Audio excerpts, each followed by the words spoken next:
dipimpin oleh Ibu akan memilih ya. Anda akan dipimpin oleh saudari N. Persiapan.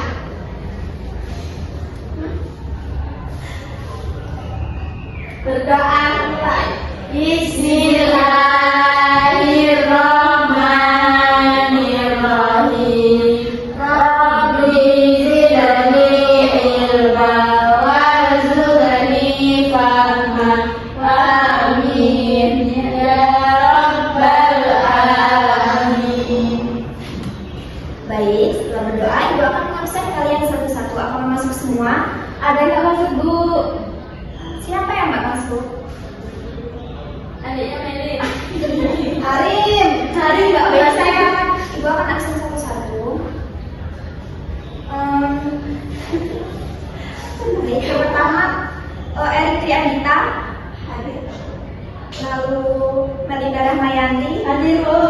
Lalu yang selanjutnya Najia Fidarini. Dan yang terakhir Salwatul Aisy. Hadir, Bu. Baik. Maka selanjutnya kita akan mulai pelajaran. Nah, siapa nih yang ingat pelajaran dari minggu kemarin? Lupa. Kan di minggu kemarin kan Ibu sudah menjelaskan bahwa minggu ini Ibu akan menjelaskan tentang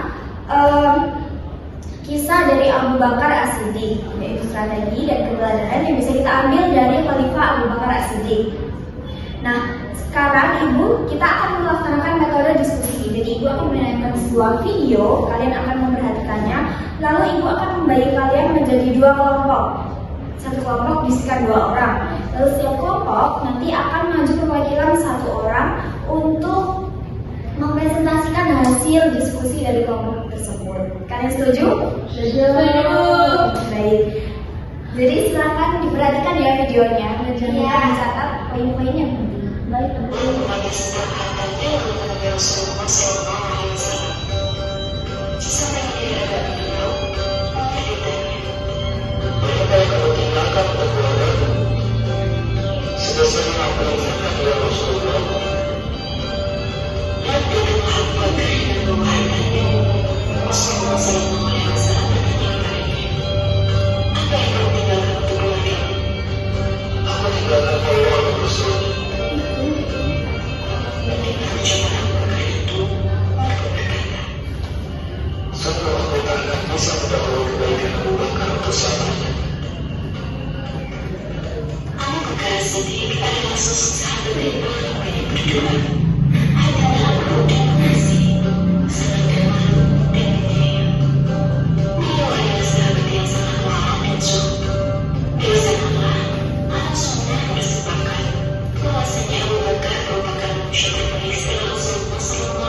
SAW pun hijrah kepadanya ditemani sahabat setianya Abu Bakar radhiyallahu anhu. Dalam perjalanan itu, Rasulullah Shallallahu Alaihi Wasallam dan Abu Bakar dikejar-kejar orang-orang kafir musyrik. Mereka bersembunyi di dalam gua Sur. Hampir saja bersembunyi Rasulullah Shallallahu Alaihi Wasallam dan Abu Bakar diketahui musuh, karena orang-orang kafir itu pun sampai di gua Sur. Ketika musuh akan masuk ke dalam gua untuk memeriksa keberadaan Rasul dan Abu Bakar, Allah Subhanahu wa Ta'ala menolong mereka dengan adanya sarang naga-naga yang masih nyatu, tidak rusak sedikit pun. Dari sanalah orang-orang kafir bersembunyi. Tidak mungkin Rasulullah dan Abu Bakar ada di dalam gua. Pada tahun ke-11 Hijriah, Rasulullah Shallallahu Alaihi Wasallam wafat. Melalui musyawarah yang panjang, akhirnya para sahabat sepakat memilih Abu Bakar sebagai khalifah Rasulullah. Setelah beliau diangkat menjadi khalifah, beliau menyampaikan pidato singkat namun bermakna yang disebut. Beliau memuji Allah dan berkata, "Wahai sekalian manusia, sesungguhnya aku telah diangkat menjadi pemimpin kalian, padahal aku bukan orang terbaik di antara kalian. Jika aku berbuat baik, maka bantulah aku. Jika aku berbuat buruk, maka luruskanlah aku. Kejujuran itu adalah amanah, dan keislaman itu adalah hikmah. Orang-orang yang lemah di antara kalian adalah kekuatan bagiku. Semoga aku bisa menunaikan hatinya, insya Allah. Dan orang-orang yang kuat di antara kalian adalah lemah, sampai aku ambil kewajibannya secara benar, insya Allah. Tidak ada suatu kaum meninggalkan jihad fisabilillah, kecuali Allah pasti akan menghinakan mereka. Dan tidak suatu kaum melakukan perbuatan keji dan maksiat, kecuali pasti Allah akan menjauhkan agamanya. Taatilah aku selama aku mentaati Allah dan Rasulnya, dan jika aku bermaksiat kepada Allah, tidak boleh kalian mentaati." Pada masa pemerintahan Abu Bakar, manusia tidak hidup dengan orang-orang kebaikan, dan membiasakan terjadinya kemunculan nabi palsu. Abu Bakar pun mengambil langkah tegas untuk mengatasi permasalahan-permasalahan tersebut. Di antaranya dengan memberangkatkan ustaz-ustaz Zaid untuk memerangi kabilah berdoaan Syam yang benar. Dengan izin Allah, pasukan ini mendapatkan kemenangan. Selain itu, pada masa pemerintahan Al Quran mulai dikumpulkan dan disatukan atas usulan Umar bin Khattab radhiyallahu anhu. Nah, kalian kan sudah melihat video dari Abu Bakar tersebut. Nah, sekarang ibu membagi kalian menjadi dua kelompok, yaitu satu kelompok menjadi dua orang, antara Fida dan Salwa, lalu kelompok dua adalah Erik dan Mbak Melin. Jadi Salwa dan Fida jadi kelompok pertama, dan Melin dan Erik jadi kelompok kedua. Salwa dan Fida akan mendiskusikan apa saja strategi yang dilakukan oleh Abu Bakar. Lalu yang selanjutnya yaitu kelompok dua akan mendiskusikan apa saja sih prestasi dari Khalifah Abu Bakar tersebut. Baik, ibu akan kasih waktu kalian 5 menit untuk mendiskusikan ini dengan kelompok masing-masing. Oke, Bu. Oke.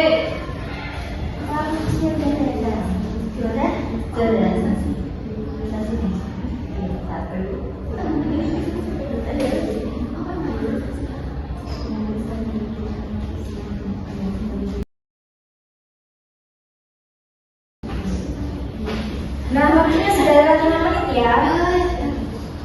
Yakin kalian sudah bisa mempresentasikan apa yang kalian diskusikan tadi? Ya, Bu. Baik, kelompok siapa dulu yang mau maju? Saya, Bu. Oke, kelompok satu langsung maju satu saja ya. Ya, Bu. Ya.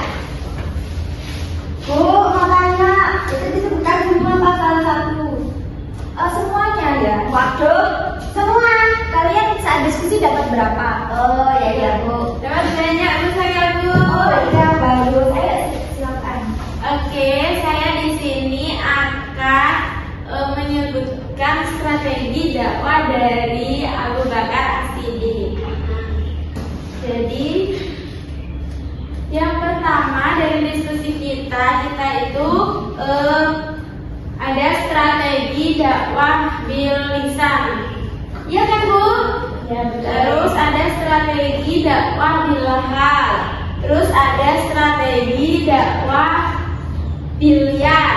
Terus ada juga strategi dakwah bil tadwin. Terus yang terakhir ada strategi dakwah uswah hasanah. Benar, Bu? Betul. Strategi. Dari penjelasan dari topik satu tadi, apakah ada pertanyaan? Tidak ada. Oh, mau tanya. Boleh, silakan. Dakwah bilisan itu gimana, Bu? Baik, silakan dijawab. Dari catatan kita, dari diskusi kita, dakwah bil lisan itu adalah dakwah menggunakan perkataan. Jadi ketika kita menasihati dengan baik, itu juga termasuk dakwah bil lisan. Begitu, Melin. Oh, gitu ya, Salma. Baik, apakah ada yang ditanyakan lagi? Tidak ada. Baik, sekarang tepuk tangan untuk Mbak Salma. Terima kasih, Bu. Nah, Pak Bu, apakah sudah siap? Sebentar, Bu. Siap. Silakan Ibu. Selamat sekali. Ya, Bu. Silakan. Nah, kelompok 2 akan menjelaskan tentang apa nih? Tentang prestasi yang diraih oleh masa kepemimpinan Abu Bakar. Baik, silakan dipresentasikan.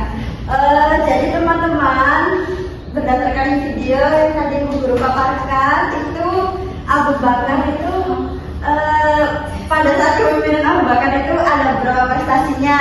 Yang pertama itu memulihkan keyakinan umat Islam untuk kembali ke jalan yang benar. Karena pada masa pemerintahan Abu Bakar itu umat Islam itu setelah Rasulullah wafat itu apa namanya?